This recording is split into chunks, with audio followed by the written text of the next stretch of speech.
All right. Well, welcome back, everyone, and happy Victober again. I've got a very special guest on my channel today. I told you I'd be bringing out the celebrities this month. So today we've got Elizabeth from A Literary Princess from her BookTube channel. And I have followed her channel for I don't know how long, a year or so maybe. But I've really enjoyed your content and when it comes to experts, I think we might actually have an expert on our hands here. In my first video, Kate mentioned that she wasn't an expert; she was an enthusiast, and there is, I think, a difference. But you can be an expert and an enthusiast. That's true. That's what I would call myself. Yes. But Elizabeth, thanks for coming on. I'm doing a series on underrated Victorian writers for those who have hit the big names like Dickens and Gaskell's and Brontes. Where do we go from there? And so you've brought a name along to share. Before we get into all of that, you want to just share a little bit about yourself and your history with Victober. Yeah. So I'm Elizabeth. I have a PhD in Victorian literature with a specific focus on women novelists. I've been participating in Victober for at least 6 years, longer than I've had my channel. I've only had my channel for about 4. Mm-hmm. So I was participating and posting like on my blog and on Tumblr. And it was just so wonderful to find an event centered around the thing that I love the most and the thing that I have pretty much made my life, Mm-hmm.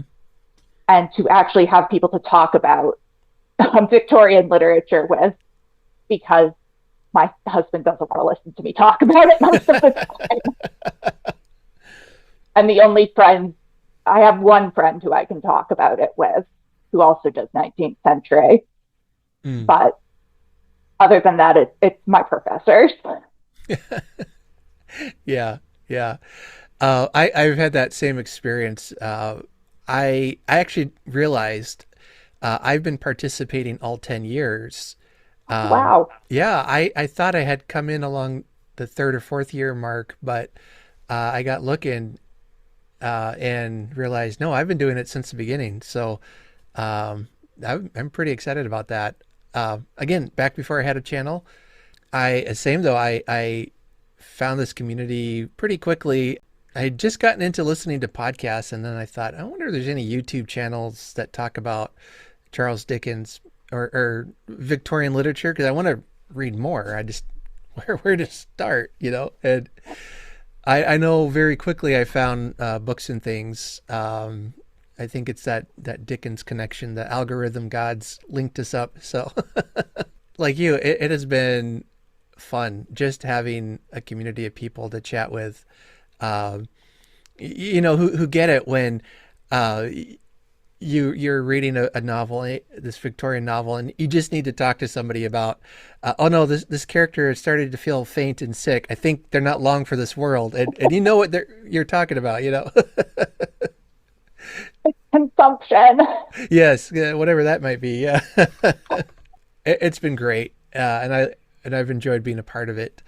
So to celebrate 10 years, I wanted to do uh, kind of where do we go from here? We really want to get digging into Victorian writers. So why don't you go ahead and tell us about the author you've chosen and tell us a little bit about her life.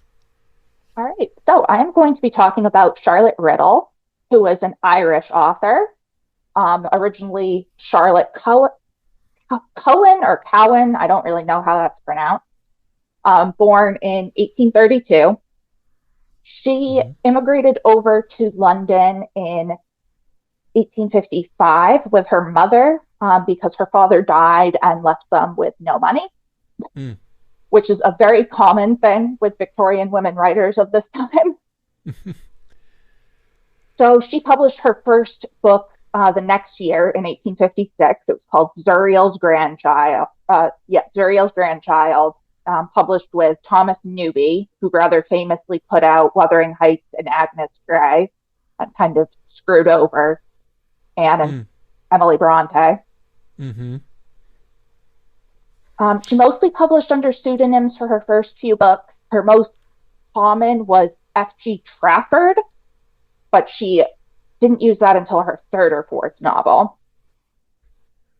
She married Joseph Hadley Riddle in 1857, and he was a civil engineer in the city, and he had troubles with money. He Mm-hmm. would eventually go bankrupt and then die in 1880. So, leaving her for over 20 years to support herself. And really, she was supporting them anyway. Yeah. Again, Uh, very common with Victorian women writers. I was gonna say, yeah, yeah, and the need to write under a pseudonym, even Mm. I don't know for sure like how much that was a necessity during that time, but it's not as uncommon. Yeah, no, it's pretty. A lot of women did. There was this kind of double standard. A book would be judged differently if the critics knew it was a woman writer. Mm-hmm. Given a lot of them immediately clocked her as a woman. There's a review of one of her early novels that I've read that said something to the effect of, "Oh, this thing in the novel makes us think that those initials on the cover page belong to that of a lady," or something ridiculous like Mm-hmm. that. George Henry Lewis, however you pronounce his name, who was in a relationship with George Eliot, Mm-hmm. also wrote a review of her, and it was before she had published under her own name, and he referred to her as she throughout the article, despite technically not knowing. But Yeah, yeah. Do you think do I almost get the sense it's like they're being a bit almost condescending, like, "Oh, look at you, you've written a little book." yes, Yeah, okay. it's very condescending.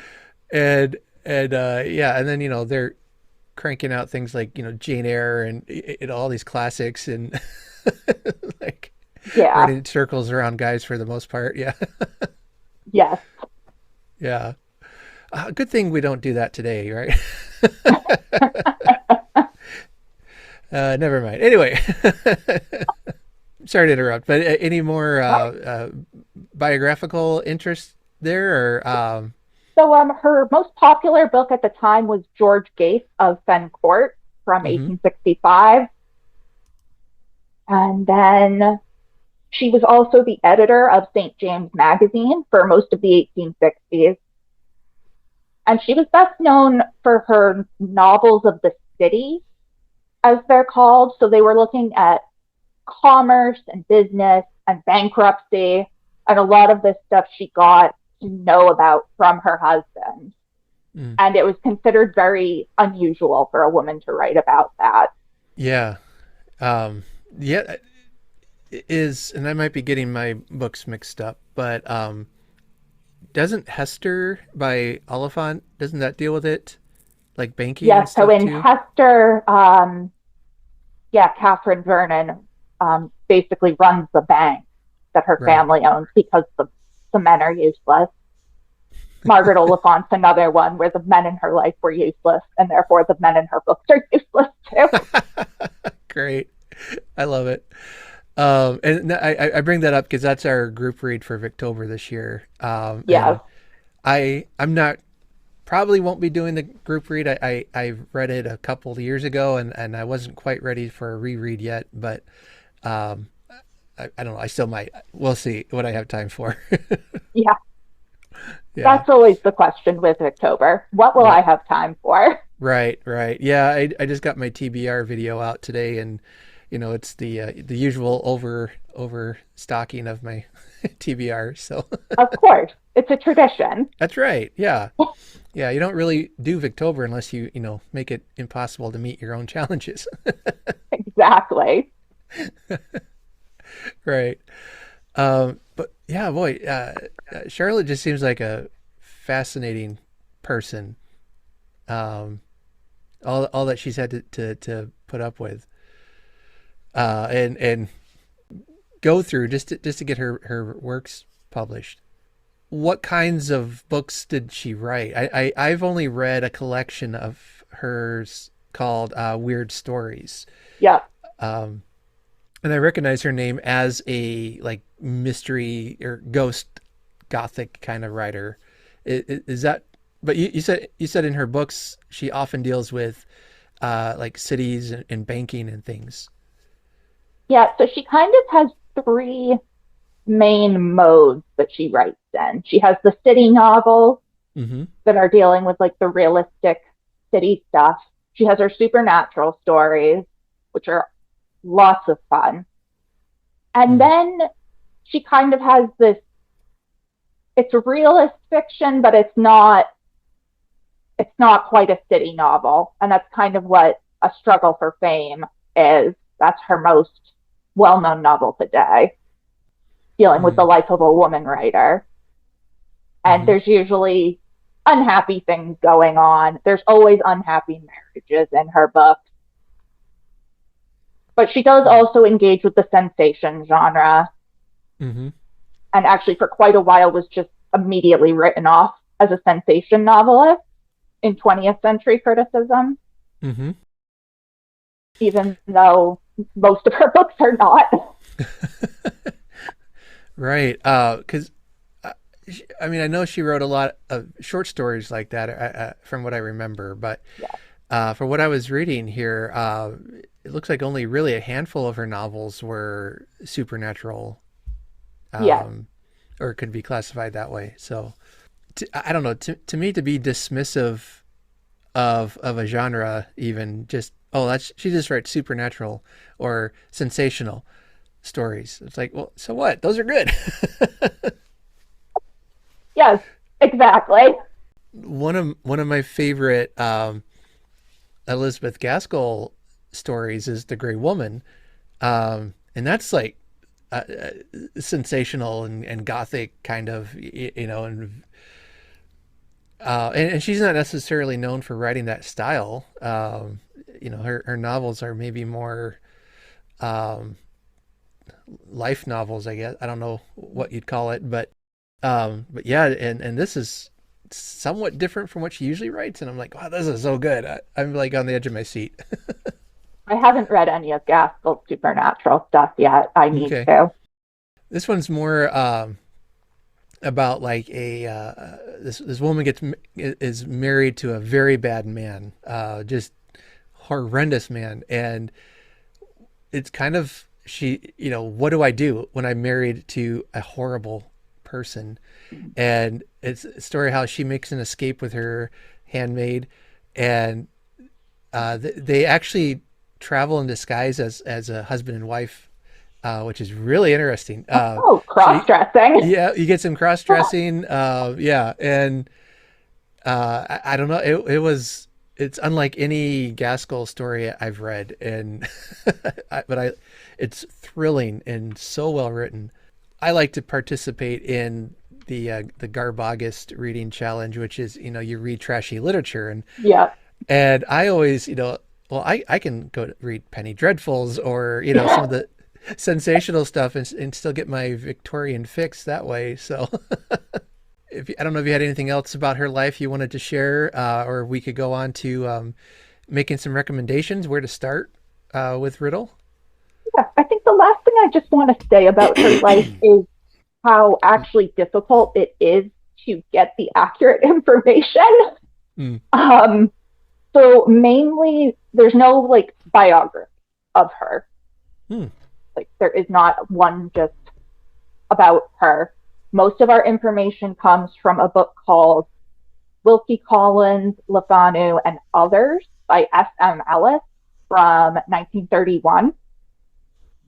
And some of the information in there is wrong, which results in other academics correcting it like over time, but like in Yeah. pieces.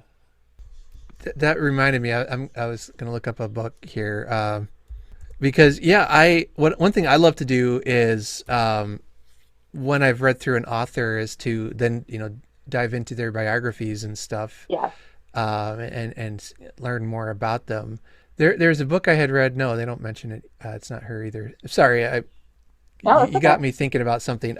There's a book called Not Just Jane, Oh, yeah. Rediscovering. Yeah, subtitle is Rediscovering Seven Amazing Women Writers Who Transformed British Literature. And I thought that Riddle had been mentioned in that book, but she wasn't. She's not one of the seven they read about. So, um, yeah, it sounds like we need a biography here. Somebody I step up. know. We do. It was my other two dissertation authors. She was one of three authors I wrote about. They Okay. each had multiple biographies, like some that were earlier and then some that were pretty recent. Riddle, Hmm. I was like, oh, this book from 1931, great. And then as I'm looking through it, I'm like, there's incorrect information, like even not even able to agree on her full name. Some people are saying she's Charlotte Elizabeth Lawson Cowan, and some are saying it's Eliza. And I'm like, well, which is it, Elizabeth or Eliza? There's dates that are wrong. Like, did she come to England in 55 or 54 or 56?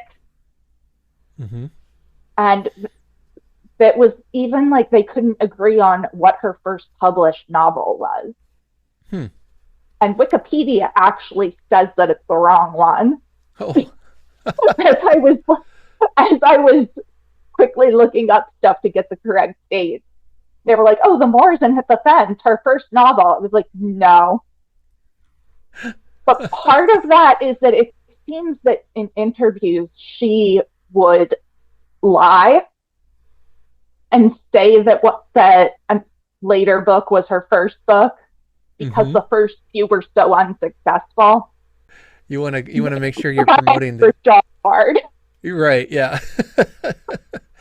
Well, in case you need a project after your PhD's done, now you could work on the Uh, biography there.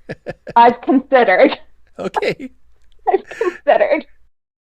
Well, so not to get off on a tangent, but what could you give us a nutshell about what your PhD thesis was about? Yeah, sure.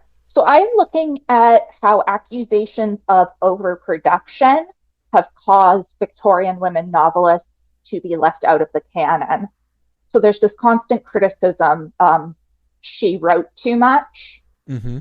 And I first noticed it with Margaret Oliphant, because that's constantly what's said of her. And this idea that because she wrote so much, it can't be good. Mm. So I was exploring how that affected the reputations of Oliphant, Riddle, and Mary Elizabeth Braddon.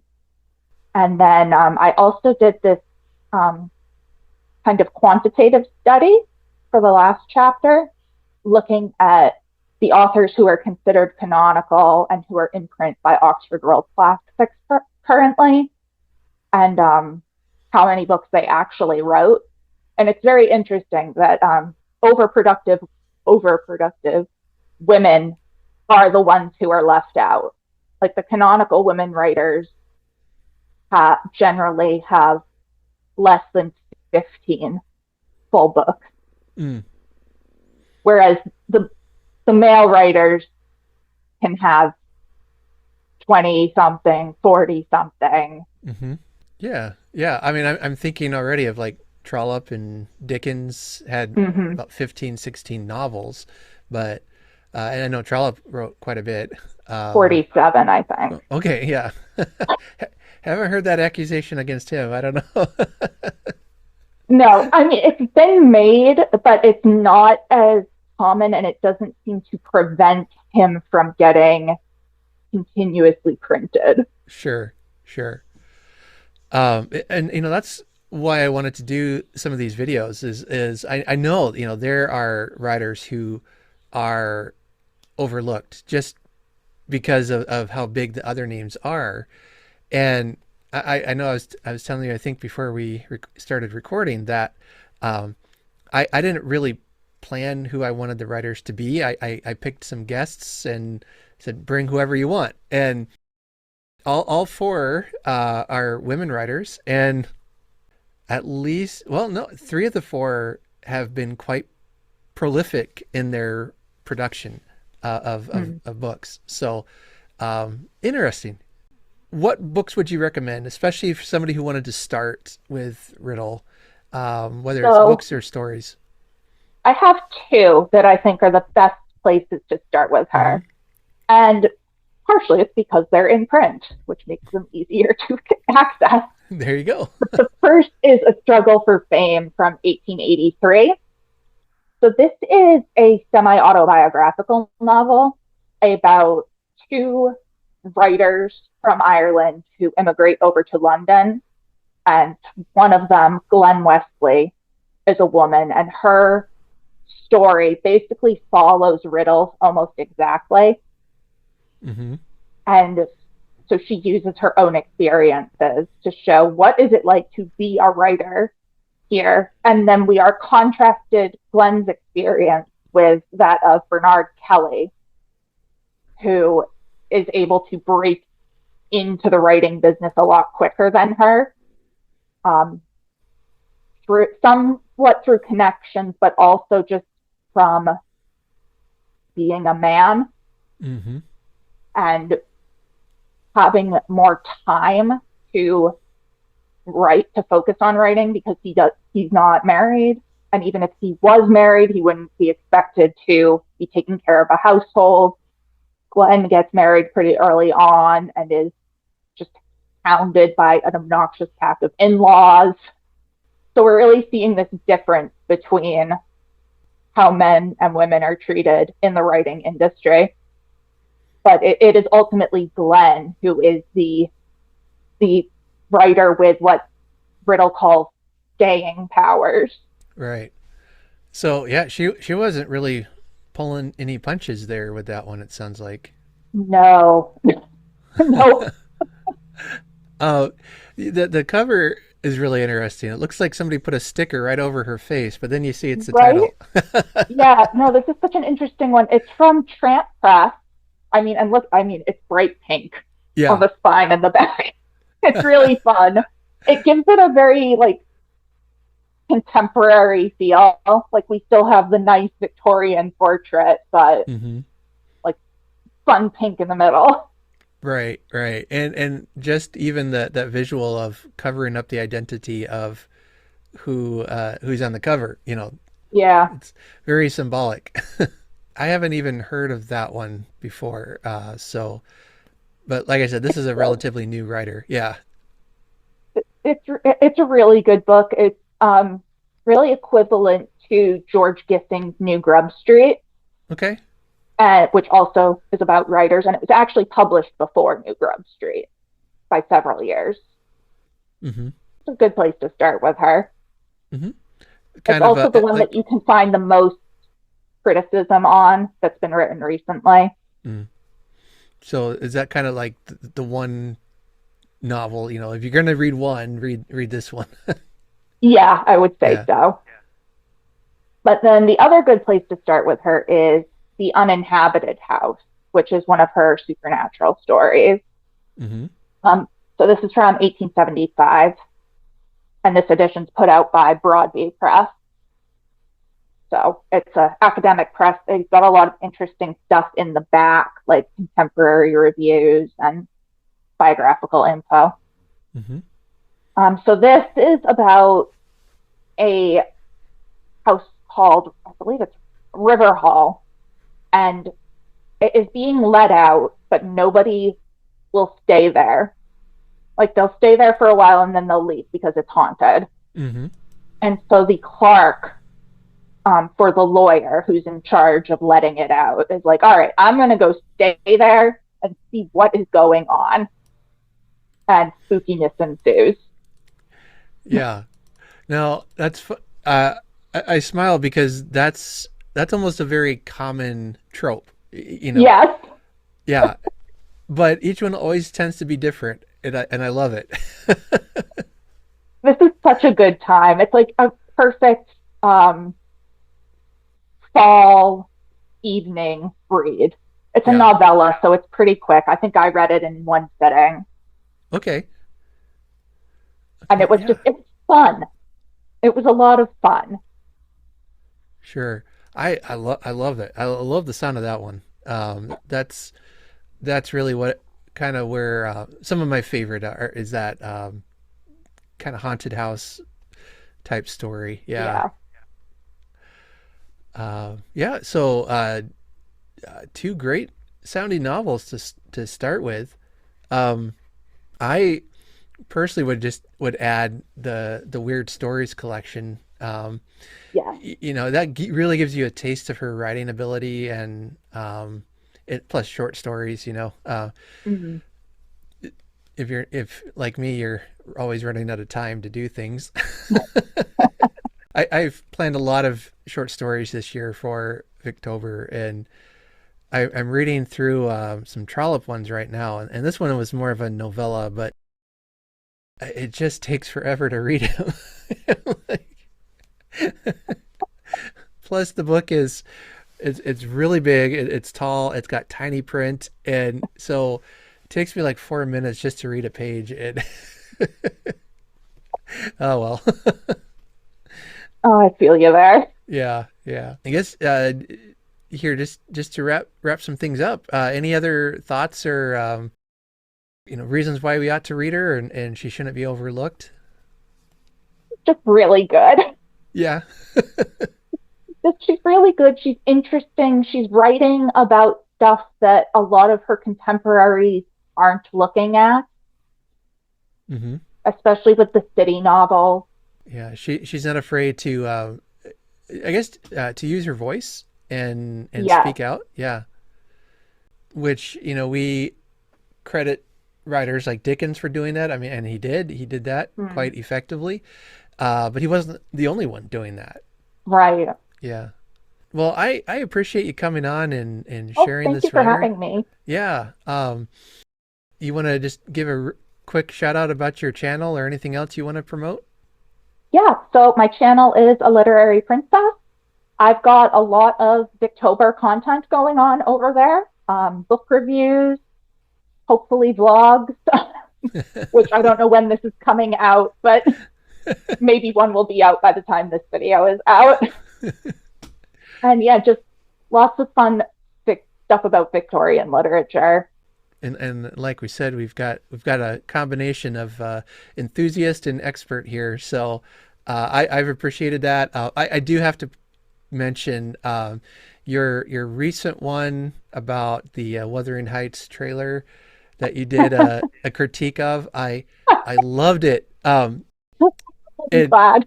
what I loved, it wasn't just ranting. Oh, it's not like the book, but you gave very thoughtful reasons in the critique, which I found helpful. And as I mentioned in I think I commented on your video that you're making me want to reread this book now, and I don't really like it. So uh, it's going to be my ongoing battle with Emily Bronte to try to figure out her book, I think. I think I think a lot of people find that even when they don't like Wuthering Heights, it kind of haunts them. Mm. Like it's that book that won't go away, even when you hate it. Yeah, that's kind of the way this book has become for me. It's like haunting me, and I don't know why. Somebody mentioned, why do you keep reading it? That I don't know. And maybe it does. That's what makes it good. I don't know. But yeah, yeah. So I might I might try it again. Armed with some better knowledge, I guess. But I'll be interested to hear your thoughts on what will this be the third, the fourth time? third or fourth time now. Yeah.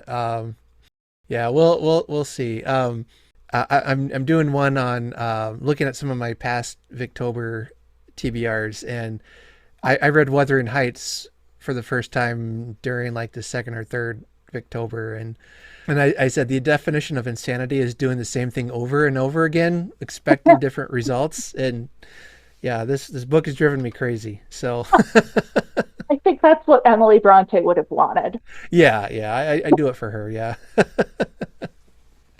uh, but her writing is so beautiful and so powerful. I mean, I can tell that it's the characters I hate, but that might be the point, as you said. Yep. Yeah. It's like, if I have to hear Heathcliff say one more thing, I'm just going to throw the book across the room. If I meet one more person named Catherine. There you go. Yeah. Well, like, which Catherine is this now? Come on. Good times are to be had over there on your channel. I'll make sure to link your channel in the show notes here. And hey, thanks again for coming on. Thank you. It's been great. All right, everyone, go read some Charlotte Riddle now.